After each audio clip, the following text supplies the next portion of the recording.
akbar.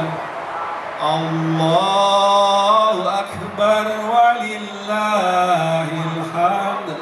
Allahu akbar. Allahu akbar. La ilaha illallah. Wallahu akbar. Allahu akbar walillahil hamd. Kepada Bapak Ibu dan para jamaah, kita siap-siap untuk melaksanakan sholat Id bersama.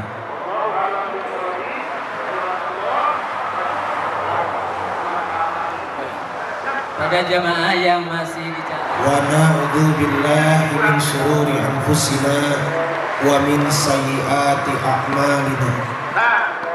Man yahdihillahu fala mudhillalah wa man yudlil fala hadiyalah.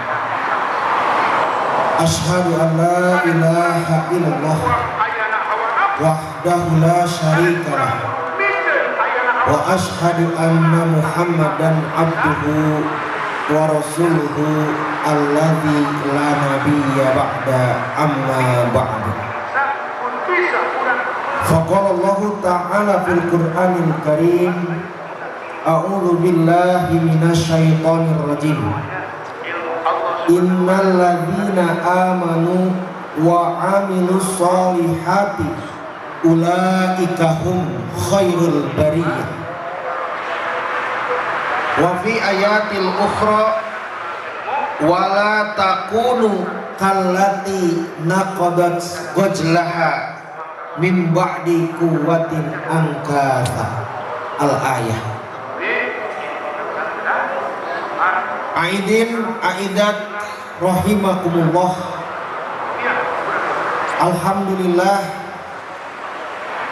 atas izin dari Allah Subhanahu wa taala, hari ini di pagi yang cerah ini Allah masih menitipkan nafas dalam kehidupan kita, masih menitipkan ruh dalam jasad kita, sehingga Allah sampaikan usia kita untuk merasakan satu di antara dua kebahagiaan yang Allah janjikan bagi orang-orang yang melaksanakan saum di bulan Ramadan.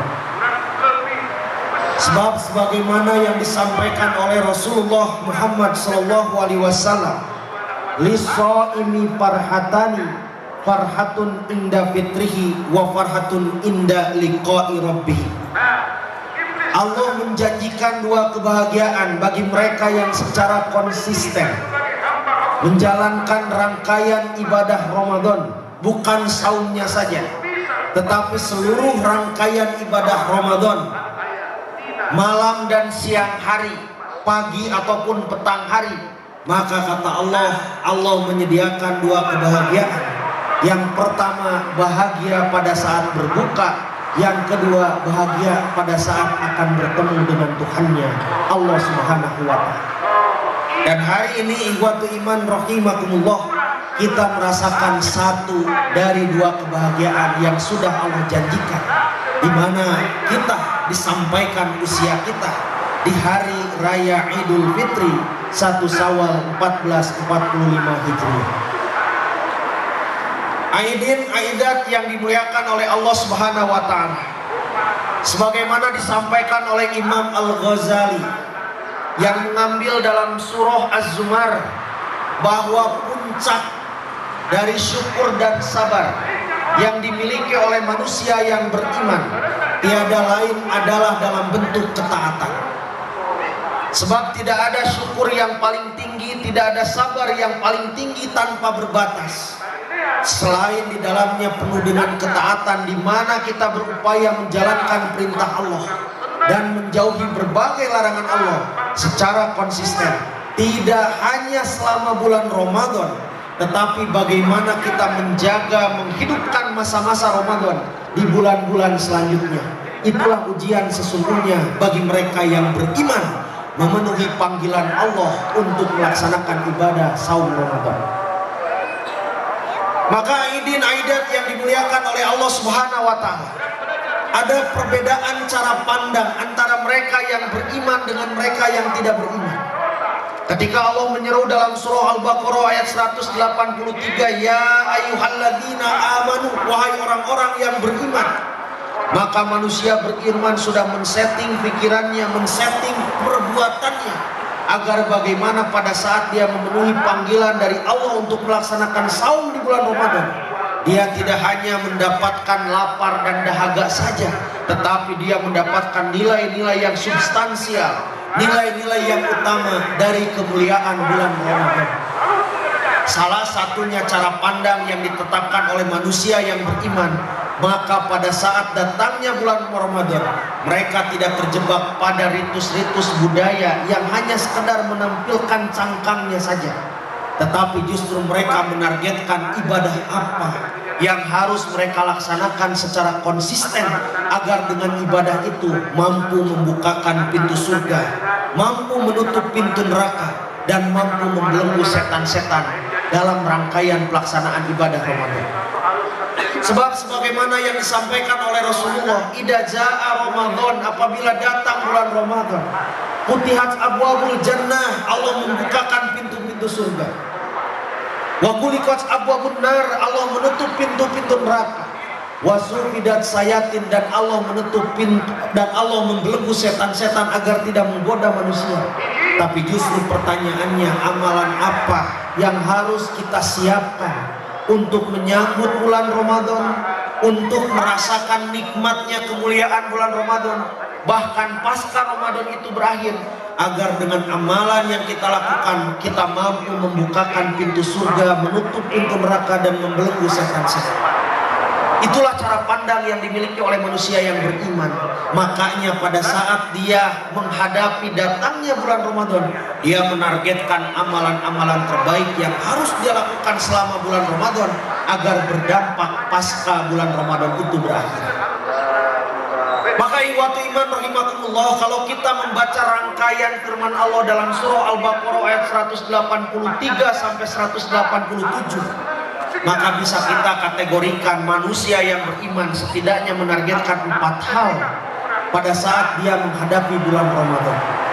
Apa saja target itu? Yang pertama di ayat 183 dan 187-nya, ini yang menjadi target utama bagi mereka yang melaksanakan ibadah bulan Ramadan.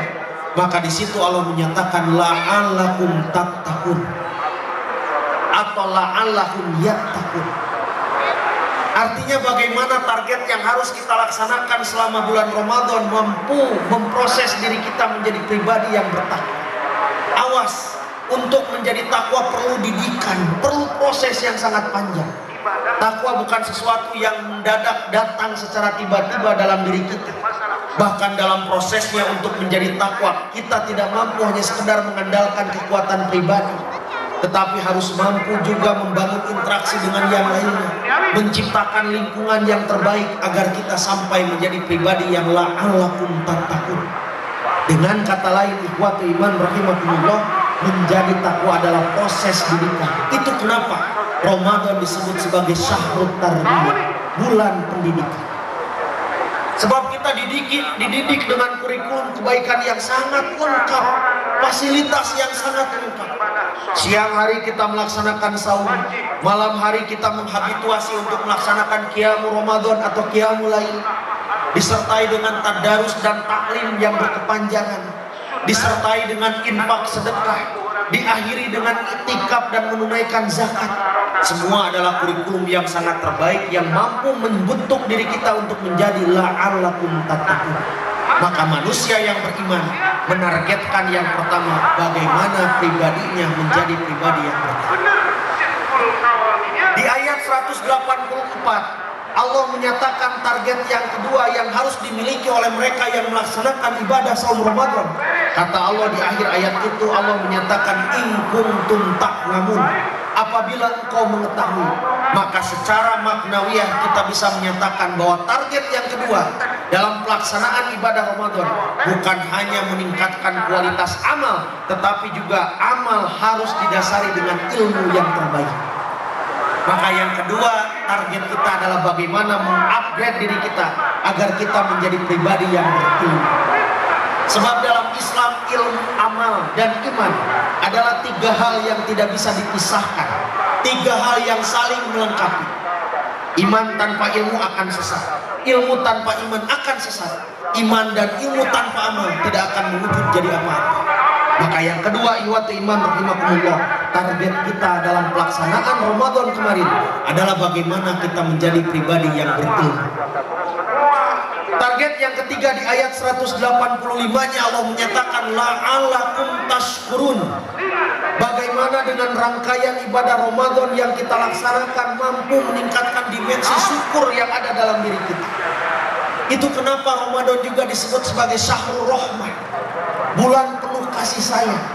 Sebab kalau kita pikir-pikir, kalau kita amati secara seksama, di bulan Ramadan atmosfernya berbeda dengan bulan-bulan sebelumnya, di mana kita ada keinginan untuk terus berbagi, ada keinginan untuk terus peduli terhadap sesama. Di samping ada kewajiban-kewajiban yang sangat melekat di bulan Ramadan, salah satunya adalah menunaikan zakat. Tapi di luar daripada itu, kita ingin berupaya membagi apapun yang kita miliki dengan orang-orang di sekitar kita. Dan cara kita berbagi itulah yang menunjukkan bagaimana kita menjadi pribadi yang bersyukur. Sebab syukur yang paling utama selain kita taat kepada Allah Subhanahu wa taala, syukur itu dibuktikan dengan cara kita berbagi terhadap sesama. Itulah target yang ketiga, dan mampukah kita menghidupkannya di bulan-bulan selanjutnya. Di ayat 186-nya Allah mengungkapkan target yang keempat dengan ungkapan la'allahum yarshudun. Artinya kita berharap mendapatkan bimbingan dan petunjuk dari Allah Subhanahu wa taala. Sebab sekali lagi wa iman rahimakumullah, untuk menjadi takwa, untuk menjadi beriman, kita tidak bisa hanya mengandalkan kekuatan pribadi kita. Kita harus mampu berinteraksi dengan orang lain. Bahkan dalam Al-Quran Allah menyatakan kita harus bersama dengan orang-orang yang soleh dan benar, agar kita termasuk pribadi yang soleh dan benar pula. Artinya lingkungan pergaulan menentukan bagaimana akan membentuk karakter dan watak kita. Makanya ikhwati iman rahimakumullah, target yang keempat agar kita mampu menghidupkan kebaikan-kebaikan di bulan Ramadan, maka kita berdoa kepada Allah, mengharap kepada Allah Subhanahu wa taala agar senantiasa peroleh bimbingan dan petunjuk dari Allah, agar kita mendapatkan bimbingan untuk tidak lagi melakukan kemaksiatan di bulan-bulan selanjutnya dalam konteks duniawi. Termasuk juga kita berharap dari Allah agar kita mendapatkan keselamatan dari hisaban secara ukhrawi. Maka ada 4 target utama yang harus kita hidupkan kembali di bulan Ramadan, agar kita sebagaimana yang disampaikan oleh Allah dalam surah Al-Bayyinah ayat ke-7, mereka yang sudah mampu bermetamorfosa dengan amalan-amalan kebaikan di bulan Ramadan, maka dia akan merubah dirinya dari seekor ulat menjadi kupu-kupu yang indah. Itulah yang Allah ungkapkan di surah Al-Bayyinah ayat ke-7 dengan ungkapan innalladzina amanu wa amilus solihati ulaika hum khairul bariyah.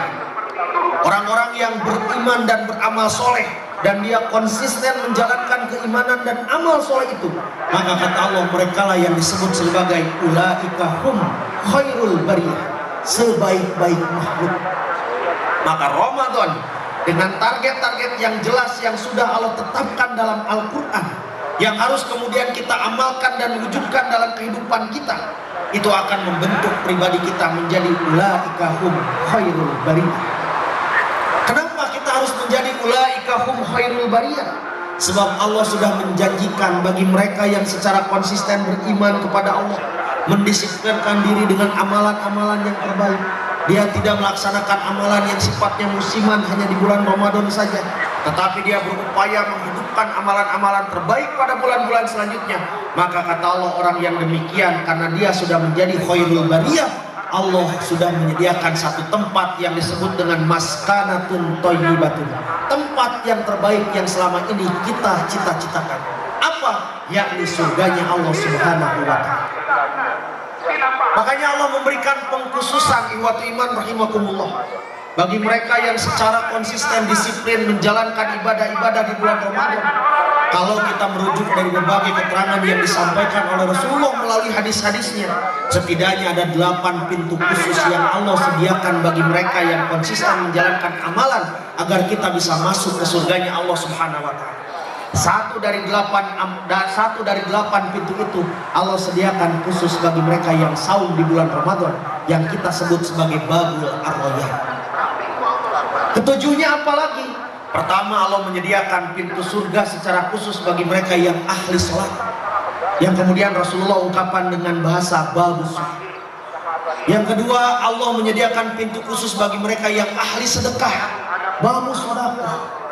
Yang ketiga, Allah menyediakan pintu khusus bagi mereka yang jihad di jalan Allah, babul jihad. Yang keempat, Allah menyediakan pintu khusus bagi mereka yang saum di bulan Ramadan, yang tadi kita sebut sebagai babul royan.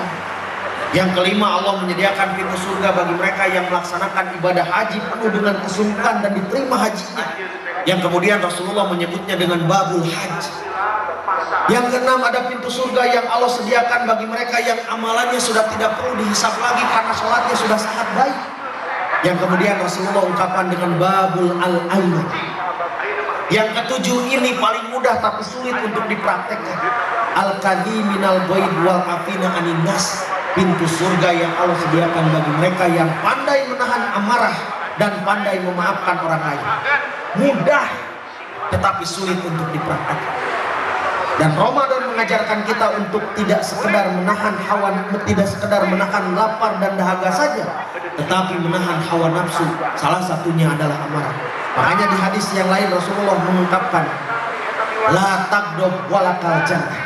Janganlah engkau marah, karena ketika engkau mampu menahan amarah itu, Allah sediakan surga, yang itulah pintu khusus yang tadi disebut dengan ungkapan al-kadhiminal ghaid wal afina anin nas. Dan pintu ke-8, Allah sediakan pintu surga itu bagi mereka yang ahli zikir dan ahli ilmu. Maka ikhwati iman rahimakumullah, kita sudah menyiapkan amalan apa agar mampu memasuki surganya Allah, maskanatun thayyibatun, dengan jalur-jalur yang khusus. Kita mau lewat yang mana? Ramadan sudah berakhir. Apa yang sudah kita siapkan untuk mengakhiri Ramadan ini? Apakah kita akan kembali lagi kepada kekufuran? Apakah kita akan kembali lagi melaksanakan perbuatan-perbuatan dosa dan maksiat? Ataukah kita secara konsisten menghidupkan masa-masa Ramadan sama seperti pada Ramadan kemarin, tetapi kita hidupkan dalam bulan-bulan selanjutnya? Karena kemenangan yang tertinggi sebagaimana disampaikan oleh Allah Subhanahu wa taala di surah Al-Ahzab ayat 71, kemenangan yang agung yang didapatkan oleh manusia yang beriman agar dia menjadi khairul bariyah dan mendapatkan maskanatun thayyibatun, kata Allah, adalah kemenangan yang dibuktikan dengan ketaatan kepada Allah dan Rasul-Nya. Sejauh mana kita sudah taat kepada Allah dan Rasul-Nya? Seberapa berjarak kita dengan Rasulullah Muhammad SAW? Kita mengaku umatnya Nabi Muhammad mencintai kita, tetapi sudahkah kita ittiba kepada Rasulullah sesuai dengan sunnah-sunnahnya? Maka kalau kita ingin mendapatkan kemenangan yang nyata setelah Ramadan ini berakhir, firman Allah dalam surah Al-Ahzab ayat 71 tadi, maka mari kita wujudkan ketaatan yang paripurna kepada Allah dan Rasulullah Muhammad SAW.